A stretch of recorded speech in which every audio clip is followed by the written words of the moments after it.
Hello everyone, welcome to CLAT prep. जैसा कि आप सभी को पता है, हम डेली न्यूज एनालिसिस करते हैं, फैक्चुअल एनालिसिस करते हैं और उसके साथ साथ 20 क्वेश्चंस की प्रैक्टिस भी करते हैं। तो चलिए उसी सीक्वेंस को कंटिन्यू करते हैं। आज का पहला क्वेश्चन हमारे सामने, Uttarakhand celebrated it's silver jubilee, यानी कि उत्तराखंड को लगभग कितने दिन हो गए बने हुए? 25 साल। तो कब पूरे हुए? तो कल 9 नवंबर 2025। और कल ही हमारे मोदी जी वहां पर गए हुए थे और हमारे माननीय प्रधानमंत्री मोदी जी ने वहां पर कुछ प्रोजेक्ट को भी लॉन्च किया था। लगभग 8,140 करोड़ रुपए के आसपास का कोई प्रोजेक्ट भी लॉन्च किए गए हैं। ठीक है, तो वहीं पर उन्होंने यूसीसी के बारे में भी कहा था और उसको हमने एडिटोरियल में डिस्कस भी किया है आज। तो चलते हैं थोड़ा सा आगे। President Draupadi Murmu became the first Indian head of the state to visit which African nation on November 2025? यानी कि अभी जो हमारी प्रेसिडेंट है द्रौपदी मुर्मू जी, वो कहाँ गई हुई है? तो याद रखना, अंगोला, है ना। और वहां पर जाने वाली पहली क्या बनी है? वो प्रेसिडेंट ऑफ इंडिया बनी है, ये भी ध्यान रखना। ठीक है। Which ministry has developed the real craft portal? तो जो रियल क्राफ्ट पोर्टल है वो किसने लॉन्च किया? तो सिंपल से याद रखना, ministry of fisheries, animal husbandry and the dairying. आपने सुना होगा ना, टेरिटोरियल जोन, उसके बाद contagious zone, exclusive economic zone, है ना। तो ऐसे वहां पर उनको पास बनवाने पड़ते हैं। तो उनका पास बनवाने के लिए कि कौन सी टेरिटरी में जाकर वो फिशिंग करना चाहते हैं फिश फार्मर्स, तो उसके लिए क्या किया गया? एक पोर्टल बना दिया गया जिसका नाम क्या है? Real craft portal. ठीक है। जैसे आपने मत्स्य संपदा योजना पढ़ा होगा, MSY 2020, जिसमें जो आपके फिश फार्मर्स उनकी जो इनकम है उनको डबल करने की बातें की गई थी। वो स्कीम आई थी, लगभग 20,000 करोड़ रुपीस की स्कीम। ठीक है। नेक्स्ट है, Koraga tribe is mainly found in which state? कौन से स्टेट में कोरागा? तो सिंपल याद रखना, ये अभी न्यूज में थे, कर्नाटक और केरला में ये पाए जाते हैं। ठीक है। और काफी सारी ट्राइब्स न्यूज में आती रहती है, जैसे अभी आसाम का भी हमने एडिटोरियल डिस्कस किया था पॉलीगैमी को लेकर, है ना। तो बहुत सारी चीजें आती है किससे रिलेटेड? ट्राइब्स से रिलेटेड। ठीक है। और बहुत सारे इश्यूज भी चल रहे हैं ट्राइब्स के, वो भी हमें पता होने चाहिए। Next, Christmas island recently seen in the news is located in which ocean? तो क्यों न्यूज में था? तो अभी गूगल ने अनाउंस किया कि वो वहां पर अपना, है ना, डाटा सेंटर खोलेंगे, तो इस वजह से न्यूज में आ गया। तो क्या है वो, कहां पर है? तो याद रखना, इंडियन ओशियन में वो बना हुआ है। ठीक है। कौन सा? Christmas island. ठीक है, इसलिए न्यूज में था। नेक्स्ट है, फ्यूजियन एयरक्राफ्ट कैरियर। देखो, एयरक्राफ्ट कैरियर हमारे पास कितने हैं? 2 हैं। एक है विक्रम, ठीक है, और विक्रमादित्य, और दूसरा कौन है? विक्रांत, बेसिकली, है ना। पाकिस्तान के पास 0 है, चाइना के पास 3 है। ठीक है। तो अभी जो उसका है तीसरा फ्यूजियन, जो कंप्लीटली मेड इन चाइना है, वो उन्होंने अपनी फ्लीट में एड ऑन कर लिया है। तो ये न्यूज में आ गया। तो कहाँ का है ये? चाइना का। ठीक है, ये भी ध्यान रखना। और अमेरिका के बाद चाइना दूसरा नेवी में पावरफुल कंट्री बन गया है, ऐसा याद रखना, नेवल फोर्सेज में।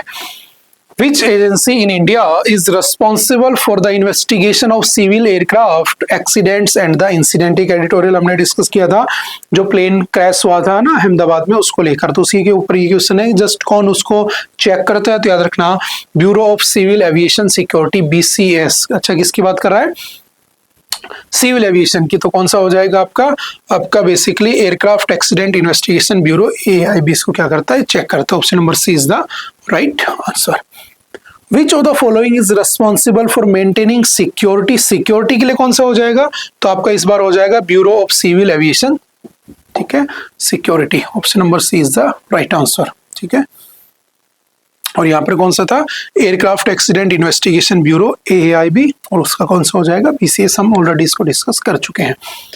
इन 2025 MOCA, ministry of civil aviation, continues to expand the Udan scheme. क्या होता है?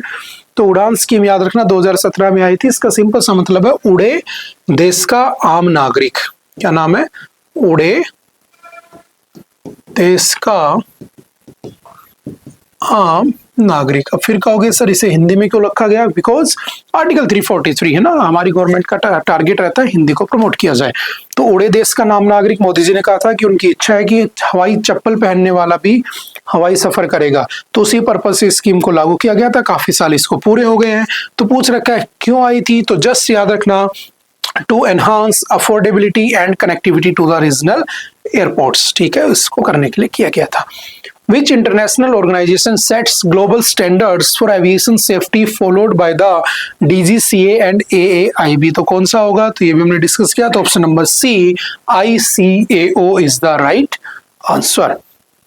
Polygamy is legally permitted in India under which of the following personal laws? तो याद रखना, हिंदूज में भी अलाउ नहीं है, क्रिश्चियंस में भी अलाउ नहीं है, पारसीज में अलाउ नहीं है। हमने एडिटोरियल के पहली उसके अंदर ये सारी बातें डिस्कस की थी, तो किसमें है? मुस्लिम पर्सनल लॉज, शरीयत एप्लीकेशन एक्ट 1937 में उनको 4 शादियां करना अलाउड है, जो कि पोलीगैमी का एग्जाम्पल है। और आसाम उसको बैन करने के लिए एंटी पोलीगैमी बिल लेकर आ रहा है, जिसके ऊपर हमने एडिटोरियल को डिस्कस किया था। नेक्स्ट है, under which article can the state enact laws restricting religious practices including polygamy in the interest of public order, morality and health? देखो मैंने आपसे कहा था हमारे जितने भी फंडामेंटल राइट होते हैं, ठीक है, वो जरूरी नहीं आपको मिले ही होते हैं, कुछ कंडीशंस होते हैं। You have to maintain morality, public order, public health आपको ध्यान में रखना होगा, ठीक है।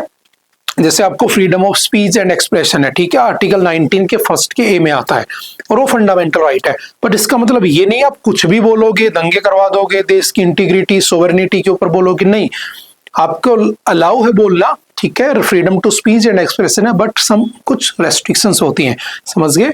तो कौन कौन सी मेजर 3 है जो यहाँ पर डिस्कस की हुई है? Public order, morality and health. तो किसका कौन से आर्टिकल में ये है? तो सिंपल से याद रखना, आर्टिकल 25 के फर्स्ट में रिलीजियस फ्रीडम है, बट आपको 3 चीजों का भी ध्यान रखना होगा।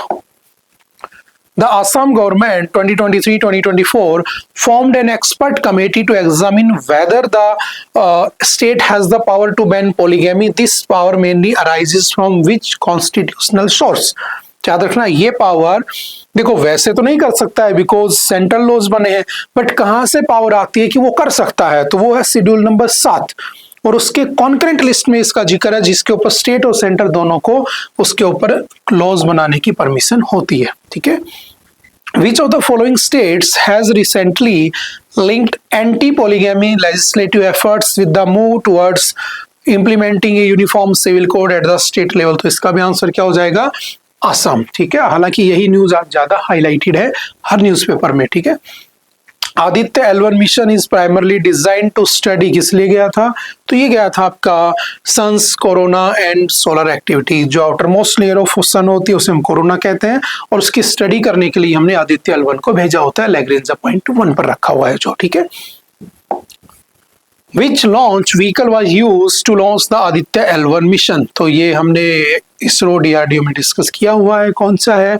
PSLV XL या PSLV C-57, ठीक है। तो option number C is the right answer.